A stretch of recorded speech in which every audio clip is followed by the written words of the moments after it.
Bon matin, gens du Québec. Bon après-midi, gens d'Europe. Bienvenue à cette chronique. Les voix du cœur, votre aliment. Bon matin, gens du Québec.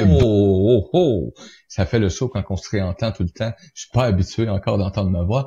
Donc, bienvenue à cette magnifique chronique accompagnée de Christina Sergi en ce jeudi 12 octobre 2017. Bon matin, Christina. Bon matin, Mario. Bon matin à ceux et celles qui nous écoutent. Et oui, je vais vous encore parler de l'alignement d'âme, mais cette fois, je vais vous situer un petit peu dans le temps, dans l'espace, sur la notion d'âme avec les conceptions, d'où ça vient, les conceptions de l'âme. Cette fois, je vais vous... On arrête d'interrompre la chroniqueur, s'il vous plaît, système. Merci. Donc, très belle chronique. Et j'invite les gens qui participent.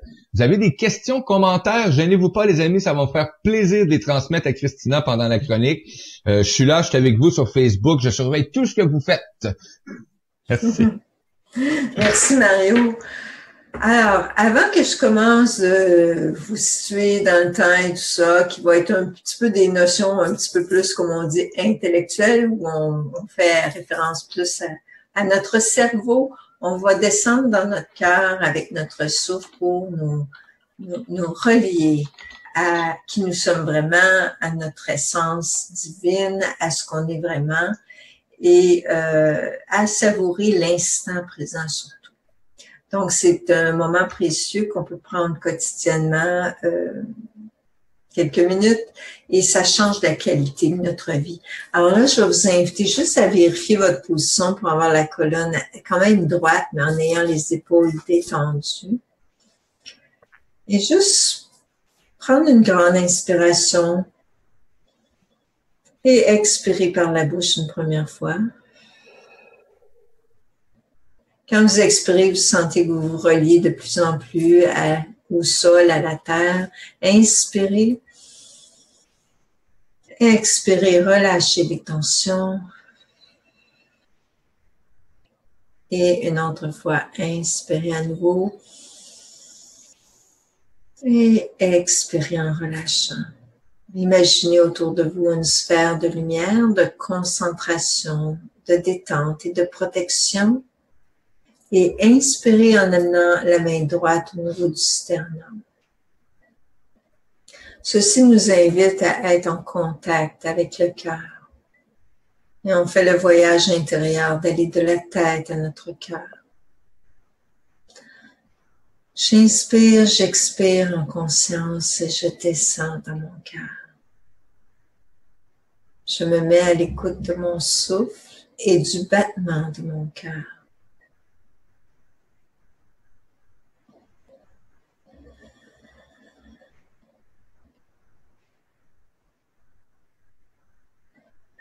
Je laisse aller tout ce qui monte en moi et je l'accueille aussi avec bienveillance, sans résistance et sans m'y attacher. Je suis ici maintenant et j'accueille tout ce que je suis dans mon souffle.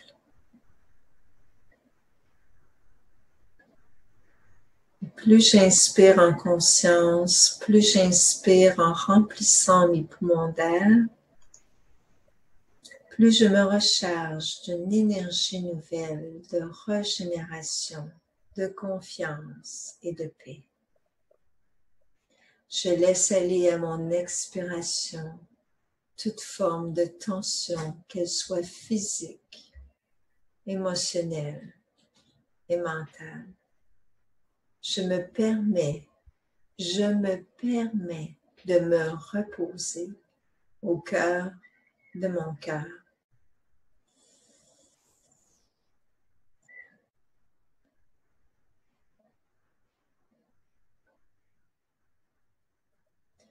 Il y a un son qui nous assiste dans l'unification intérieure et la création de la paix en soi et intégrer le calme de notre mental.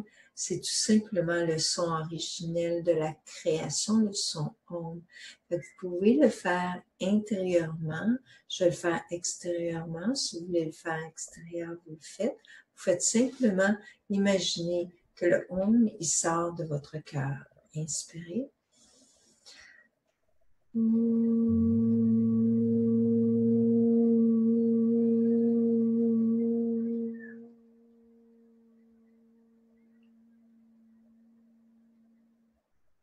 Et dans ce Om, je porte l'intention de me relier, de me connecter à qui je suis vraiment, à mon centre intérieur de conscience, à mon âme, ainsi qu'au cosmos et à tous les êtres, quels qu'ils soient, de la Terre et du cosmos. Je place un sourire bienveillant dans mon cœur, accueil de moi-même, des autres, de l'infini. Je crée un espace d'ouverture, de réceptivité pour que ma conscience profonde reçoive de nouvelles données pour son évolution. J'intègre l'esprit de gratitude pour cela dans ma vie. J'inspire et je peux doucement revenir ici maintenant. Voilà, c'est une préparation. Quand on fait ça dans notre quotidien, ça va Mario? Oui. OK. Quand on fait ça dans notre quotidien, on a plus l'impression de créer un espace de repos en nous qui va nous permettre d'apprécier mieux notre existence et d'être moins presque à côté de nos chaussures ou en dehors de nous-mêmes, juste pris par le rythme effréné de la vie. Et ça ramène à une qualité plus grande de la vie. Donc voilà pour notre petite pratique de connexion initiale. Et aussi pourquoi je voulais vous faire cette pratique, parce que moi je vais vous informer des choses qui sont plus de l'ordre intellectuel. Vous savez, mais c'est pour le faire descendre dans votre cœur. On a besoin de l'intellect pour comprendre des choses qui existent au plan subtil. On ne peut pas faire abstraction de ça. Le plus grand savoir qui existe, c'est le savoir spirituel, parce que la spiritualité est une science. C'est une science spirituelle de l'être. La chose qui manque le plus dans notre société, c'est la science spirituelle de l'être, ce qui maintient l'humanité dans l'ignorance. L'ignorance de qui elle est vraiment, l'ignorance de son pouvoir, l'ignorance de ses infinies possibilités. Pourquoi ça existe? Il peut avoir une part de mystère, il peut avoir une part d'avantage que si les gens en savent moins, on peut plus facilement les manipuler, on les laisse plus souvent dans la confusion, la maladie s'installe plus facilement, c'est pas nécessairement intentionnel, mais il y a malheureusement parfois des quêtes de pouvoir dans le monde qui sont présentes. Et l'important, c'est juste de retenir que nous, en tant qu'individus, on a besoin de nous ressourcer d'abord au cœur de nous-mêmes, parce qu'en nous, il y a la conscience ultime qui sait, et de reprendre contact avec cette conscience ultime qui nous assiste dans notre évolution et qui nous guide dans le chemin de la lumière, quels que soient les contextes extérieurs. Donc, ce savoir, c'est par exemple la notion d'âme à travers le temps, et c'est quelque chose qui n'est pas enseigné à l'école. À l'école, par contre, on va dire, OK, vous avez des religions, voici les religions, donc on vous bourre le crâne avec des infos, mais qu'est-ce que tu fais avec cela? Il faut regarder toujours le fondement des choses extérieures, et c'est pour ça que l'âme, malheureusement, est presque un tabou dans notre société. Oui. Et même certaines personnes disent, c'est quoi ça? Et donc, ça montre que ça peut faire peur parce que c'est associé malheureusement soit à des religions ou à des formes de croyances qui pourrait peut-être aliéner ou endoctriner ou je ne sais trop. C'est la peur, c'est l'instinct de peur humain. Mais le savoir réel libère la conscience, ne l'aliène pas. Si tu te sens aliéné, c'est parce que tu es toi-même pris dans un système où tu ne vois pas clairement en toi comment te guider. Donc, en tout cas, c'est complexe, là, mais c'est important juste de réaliser que de pas se faire des peurs puis de s'ouvrir à notre rythme intérieur d'évolution qui vient de notre âme. Puis l'âme recherche toujours le savoir supérieur pour savoir comment se sortir de ce qu'il y a dans le mental, dans les émotions et dans le corps. Voilà, maintenant, j'aborde le sujet. Hey, merci. Et j'invite toujours les gens, hein, si jamais vous avez des commentaires, suggestions, gênez-vous pas, ça me fait plaisir de les transmettre et profiter de ce moment privilégié avec Christina Sergi. Merci. Donc, je vais vous parler un petit peu brièvement, parce que c'est sûr que ça serait juste ça, c'est un sujet en soi. L'âme dans les civilisations anciennes, en particulier l'Égypte. Beaucoup de gens aiment aller visiter l'Égypte, mais tout ça, mais les Égyptiens avaient un savoir infini sur l'âme. D'ailleurs, tous les hiéroglyphes et les dessins, ils représentent beaucoup tout ce qui a trait au savoir de l'âme dans le corps physique. Alors, c'est sûr que la notion d'âme chez les Égyptiens, c'est ce qui était le fond de je dirais pas une croyance, c'est encore là un savoir. C'est un savoir de qu'est-ce qui est la réalité au-delà du monde visible. Alors, les Égyptiens savaient que, par exemple, l'âme est une forme, est une conscience, une dimension immatérielle qui vient dans un corps physique, qui passe un certain temps dans ce corps et qui va transmigrer ailleurs après la mort de ce corps physique. Les Égyptiens voulaient conserver le corps physique, la momification au départ, à l'origine, visait à conserver le corps physique dans l'espérance que l'esprit immatériel qui s'est désincarné puisse reprendre un véhicule physique pour continuer son processus évolutif ou même venir en aide aux humains terrestres. Maintenant, ça, c'est un savoir des Égyptiens. Et il y avait la transmigration des âmes. L'idée de conserver le corps, c'est pour éviter de rentrer dans un processus où l'esprit doit encore réincorporer un poupon dans le corps, revivre tout le processus de la création du corps, qui est quand même un bon 20 ans de ta vie que tu consacres à juste construire dans ton corps, dans ta personnalité, parce que la personnalité est un véhicule aussi pour l'âme. Donc, te construire, d'apprendre l'alphabet de la vie. C'est vraiment ça, les 20 premières années de la vie. Souvent, on pense qu'après, comme quand on est rendu à l'âge adulte, on a fait comme l'essentiel, puis qu'après, on fait juste aller travailler parce qu'on est comme construit en tant qu'être humain. Mais en réalité, à partir de l'âge adulte, là, puis même quand on peut commencer avant un enfant d'avoir ce savoir-là, ça va accélérer l'évolution, c'est de savoir les fondements pour ton évolution, ce qu'on pourrait appeler la deuxième naissance, ta naissance verticale, ta naissance spirituelle. C'est ce savoir-là qui manque dans la société.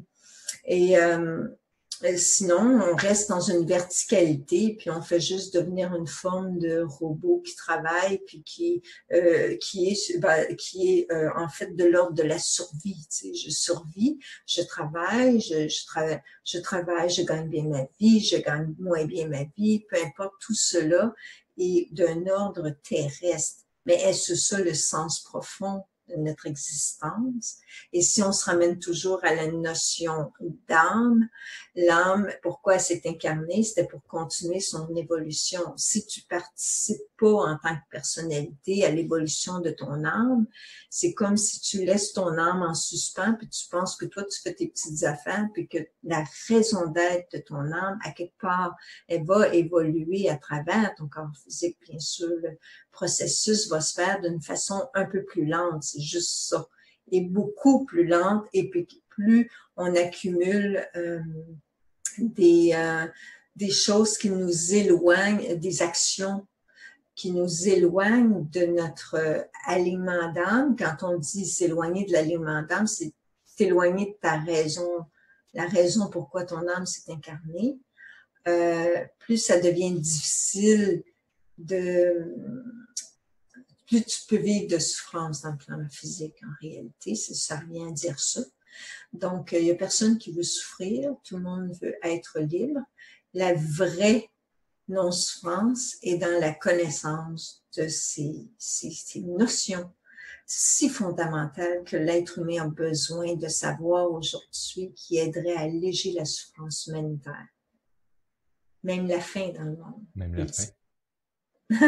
Oui, ça traverse toutes les sphères d'activité humaine. C'est ça qu'on pense que la spiritualité, c'est à part. Mais en fait, ça traverse tout cela, tout ce que nous sommes. C'est le fond de toile. Il n'y a pas de spiritualité dans la société, ben ça crée une société plus sombre, plus lourde, plus mécanique, plus dans la souffrance, plus dans la violence, plus dans les guerres, etc. Ben, je pense que vous le savez. Donc, voilà. Donc, les Égyptiens, ce qui est intéressant aussi avec les Égyptiens, c'est qu'ils illustraient dans leurs hiéroglyphes. Tu pourrais peut-être montrer la première diapo, Mario. Alors, je ne sais pas si je vais la voir, mais sur cette image, je montre un peu une illustration de la pesée de l'âme. Oui. Alors, c'est difficile à discerner. Je ne sais pas si les gens la voient. Ben écoute, on voit bien la balance avec... Et c'est Est-ce drôle que parce la voix, moi, je la vois pas là en ce moment. Oui, elle est là, elle est en direct actuellement pour les gens qui nous écoutent. On voit très bien l'image. OK. Alors, vous avez la pesée de l'âme. C'est la balance cosmique qu'on appelle. Alors, il y a un savoir qui dit que dans les mondes supérieurs, une fois que l'âme a quitté le corps physique, elle est pesée. La pesée de l'âme est une des choses qu'il faut savoir, c'est que l'âme, vu que c'est la quintessence de qui nous sommes au plan de notre lumière initiale, au plan de notre origine source, au plan de notre lumière, et peut être embrouillée ou alourdie par les actions du plan physique qui ont amené des formes énergie qui ont embrouillé la valeur originelle de l'âme. Est-ce que je m'exprime bien, là? C'est clair? OK. Très clair. OK. Les gens, si jamais il y a quelque chose, peu importe, même à l'heure de la réécoute, s'il y a quelque chose, peu importe, laissez un commentaire et Christian, ça va lui faire plaisir d'interagir avec vous. Oui. Parce que je sais que c'est pas évident là, comme sujet. Et là, c'est comme si l'essence divine s'alourdit par une forme de densité, si on pourrait dire, de lourdeur par le désalignement, justement, de l'âme durant l'incarnation. Alors, la pesée de l'âme, c'est pour vérifier, où la personne, où l'âme en est dans son évolution pour déterminer sa vie future. OK, la lourdeur de l'âme va déterminer le type de vie future qui va permettre de continuer. Maintenant, dans les hiéroglyphes, on voit la pesée de l'âme avec une plume. C'est ça la légèreté que doit avoir l'âme pour accéder à un plan supérieur d'existence où elle sera libérée du fardeau de la réincorporation, revenir dans un corps physique. parce que c'est douloureux aussi tout ça, ce processus-là. Hein? C'est pas euh, c'est pas si facile de revenir tout le temps. C'est comme une souffrance pour l'expérience humaine. Est-ce que tu es d'accord avec moi, Manu? Ben écoute, moi je te dirais que d'après moi, si on aurait peut-être le choix de peut-être j'aurais le choix, je serais peut-être ailleurs actuellement, mais j'aime l'expérience que je vis actuellement sur la Terre. C'est ça, je voulais en venir. Il y a quelque chose de très glorieux et Oui. majestueux et beau dans l'incarnation, parce que c'est une opportunité pour l'âme de se réaliser. Fait que mon Dieu, que c'est un beau cadeau. Et par contre, il y a tout le revers de tout ce qui vient avec de la souffrance de l'expérience humaine. Fait que c'est pour ça que les deux, c'est un paradoxe de notre existence. Il y a ces deux réalités-là. Un alléluia pour notre expérience physique et en même temps, on sait que c'est pas toujours jojo, comme on dit. Oui. Et donc, cette dualité, apparente dualité, on la voit beaucoup dans l'Orient, l'Occident, par exemple. Oui. En Occident, la naissance est toujours vécue comme une célébration. C'est le côté festif de la vie. Puis oui, il faut le célébrer. Et en Orient, c'est quelque chose qui est perçu plus comme une souffrance. C'est plus triste. Et tandis que en Orient, souvent la mort est une célébration parce que c'est une libération. Et ici, c'est une tristesse. Oui. Mais c'est deux polarités d'une même réalité. Parce qu'on vit les deux en même temps. Donc, oui, il faut célébrer la vie, puis la célébrer dans la bonne façon, ce serait d'honorer qui nous sommes et notre âme, et de ne pas juste se dire, ben oui, on a juste du fun dans la vie, parce que la vie passe, puis il faut en profiter, puis life is a party, comme on dit, mais sans voir le côté plus profond de ça. Oui, célébrer, mais dans la conscience qu'on est là, pas juste pour avoir du plaisir dans la vie, mais que le plaisir soit le plaisir de cheminer vers notre évolution dans cet esprit-là. Donc, pourquoi je dis tout ça? La fameuse pesée de l'âme, c'est que si l'âme, comme je disais, est légère, elle peut se libérer, sinon ça va déterminer sa vie future. C'est la balance cosmique. Ces conceptions-là, elles se retrouvent de façon différente dans d'autres traditions spirituelles, en Occident comme en Orient. Si je vais vous présenter l'autre diapo, qui est avec la philosophie grecque. Alors, on a parlé chez les Grecs, on parlait avec Platon puis Aristote de la notion d'âme et c'était déjà inscrit que l'âme est une émanation, comme un souffle qui vient dans le corps physique. Alors, Platon et Aristote ont parlé de cela comme quelque chose qui est distinct du corps, qui est dans le corps, mais qui est distinct du corps. C'est différent qu'une approche, par exemple, même scientifique, qui dirait, ben, quand l'être humain meurt, là, il n'y a rien après, parce que ce qui est dans le cerveau est mort. Fait que tout meurt, tout se dissout dans la nature. Mais la conscience ultime n'est pas dans le cerveau. C'est ça que la science commence à découvrir. Fait que cette notion d'esprit qui vient dans la matière, qui dépasse, va être présente déjà chez Aristote et Platon. Maintenant, est-ce que ils ont vu la diapo? Oui? Yes. OK. On va passer à la suivante, parce que le temps file. Dans l'hindouisme, dans la philosophie orientale, l'hindouisme et le bouddhisme, il y a encore cette notion de la conscience, l'âme qui transcende le corps, mais qui vient dans le corps. En Orient, avec l'hindouisme, on parle beaucoup de Atman pour parler de notre soi divin, de notre soi profond, qui est notre âme. Le but de l'âme, c'est de s'unifier à la personnalité et de faire en sorte que l'âme se développe tellement dans le corps physique parce que l'être s'est mis au service de son âme, que l'Atman, la partie, l'étincelle divine dans la personne, évolue dans sa divinité à travers son corps physique. Alors ça, c'est incarner ton soi divin, c'est la réalisation du soi qu'on appelle. Et chez les bouddhistes, c'est un peu différent, mais on parle encore toujours de même chose, puis ça tourne autour de la même vérité universelle. On parle de la chitta, la conscience ultime qui part et qui doit évoluer à travers le corps physique. Elle part, elle revient.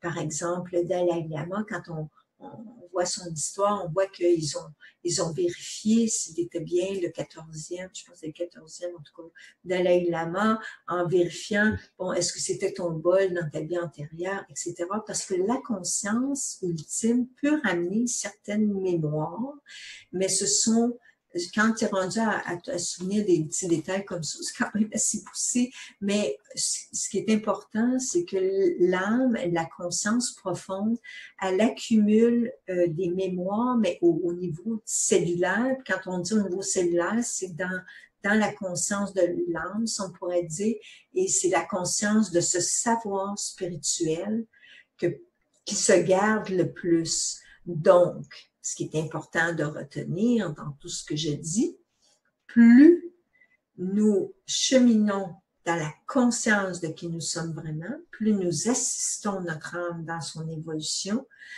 plus nous sommes alignés avec notre raison d'être, plus nous allons emporter avec nous, quand nous allons partir de ce corps physique, la conscience du cheminement que nous avons fait dans notre lumière, conscience lumière, et que si nous avons à nous réincarner, nous allons partir de ça. Alors, ce sera un savoir acquis que nous allons réactiver, puis on ne va pas partir de zéro, on va repartir d'où on est. D'où le fait qu'il y a des êtres qui s'incarnent avec des dons extraordinaires, qui sont déjà des êtres spirituels incarnés, parce qu'ils ont déjà cumulé dans leur conscience d'âme ces savoirs de leur incarnation précédente, parce que dans leur incarnation précédente, ils ont été des guides spirituels ou ils ont été des êtres qui ont évolué spirituellement, qui ont fait un cheminement spirituel personnel qui les a amenés plus loin dans leur verticalité. Donc, l'incarnation n'est pas une perte. Si on revient avec ce savoir acquis. C'est merveilleux, non? Donc, on évolue à travers notre vie terrestre, mais on continue notre évolution à travers d'autres plans et peut-être aussi dans notre incarnation future en conservant ce savoir spirituel. C'est merveilleux, la mécanique céleste. Ça donne un sens peut-être à la vie, parce que souvent, beaucoup de gens n'ont pas le sens de qu'est-ce qui est le sens profond de l'existence, puis pourquoi on vit, pourquoi il y a tant de suicides. Les gens vivent une noirceur à l'intérieur de non-savoir. Donc, pour conclure, parce que je pense qu'on est rendu là, hein? Écoute, on avait d'autres belles images. Ce qu'on va faire, c'est que les images, on va les mettre dans le partage de l'émission. Donc, ce que je peux faire, ben c'est ça, soit pas les montrer, celles que j'ai pas encore parlé, pas les montrer, puis je pourrais peut-être les intégrer la prochaine fois. Yes, merveilleux. Fait qu'on mettra les trois qu'on a. On peut juste revenir à la prochaine image qui est le feu, puis je vais conclure là-dessus. On va y aller avec... Et c'est parti. Ça, c'est ta belle flamme, hein? Oui. Elle est maintenant. Elle est là. Elle est là. Je l'ai perdue! Elle est là! Elle est là! C'est juste pour vous ramener à l'essentiel de qui on est vraiment, que nous sommes flammes, et que nous sommes d'origine cosmique, et que cette flamme est conscience, que cette flamme, on peut souffler dessus ou la nourrir. Alors, on souffle dessus comme quand on a un feu dans le foyer, on veut attiser la flamme pour augmenter le feu, on met un peu de vent. Donc, quand on fait nos pranayama, nos respirations, on nourrit notre âme, puis il y a d'autres nourritures de l'âme pour nourrir notre flamme intérieure. Alors, c'est important de se ramener à cette réalité que nous sommes plus que le corps physique. Nous sommes plus que le corps physique. Et en ce sens-là, tout est possible. L'esprit transcende la matière. C'est inscrit dans la Bible.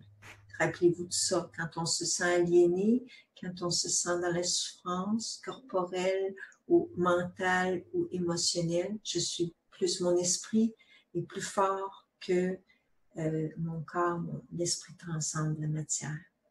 Voilà. Hey Christina, merci beaucoup. Et quel magnifique don et quel privilège qu'on a en tant que souffle de vie d'incorporer un corps physique à la naissance.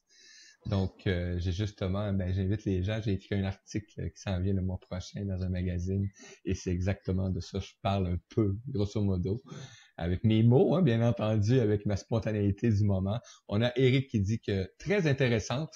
Donc, merci beaucoup, Eric, apprécié la chronique ce matin. Et Christina, vous pouvez la rejoindre facilement. Vous avez tous les détails de son site web aussi, sa page Facebook. Et il y a une image qu'on n'a pas mis, mais je vais la mettre parce que ça parle de toi. On va montrer justement, elle est magnifique, hein, avec le soleil, les mains comme ça. Je la trouve tellement belle. Donc, je vais la partager quelques secondes, mais je vais inviter Christina à dire aux gens si tu as des activités cette semaine, donc à faire l'annonce, justement. Oui, ben c'est ça. Je suis une école de développement spirituel, école de la spiritualité de l'être, et je donne des formations pour votre évolution d'âme. Donc, je débute une formation lundi prochain, lundi soir à 19h. Il est encore temps pour s'inscrire. J'ai fait une soirée introduction la semaine dernière, lundi dernier. Mais s'il y a des gens qui sentent l'appel de faire cette formation qui va aller jusqu'en décembre, vraiment, ça vous permet de vivre l'expérience de votre âme, de votre unicité d'être. Et vous pouvez me contacter via mon site Facebook aussi pour ça. Donc, ça commence lundi. Il faudrait, si vous voulez des informations, il faudrait me contacter le plus rapidement possible là-dessus. Ça me fait plaisir de vous répondre. Voilà. Christina Sergé, une autre chronique merveilleuse. Merci beaucoup. De ce calme hebdomadaire, simplement, du retour à l'intérieur de façon extraordinaire. Merci beaucoup, Christina. Tu nous amènes ça avec un amour, wow, extraordinaire. Merci Mario pour ta présence, ta belle présence qui me supporte super bien. Merci. J'invite les amis, rejoindrez-nous la semaine prochaine pour une autre chronique avec Christina sur les ondes de l'émission quotidienne Les Voix du Cœur. Donc, et surveillez, il va y avoir quelques petits changements qui s'en viennent dans les prochaines semaines. Mais vous savez, on va être là avec vous quotidiennement pour vous amener cette douceur au cœur de votre âme, tout simplement. Merci. Merci, au revoir. Bonne semaine, les amis.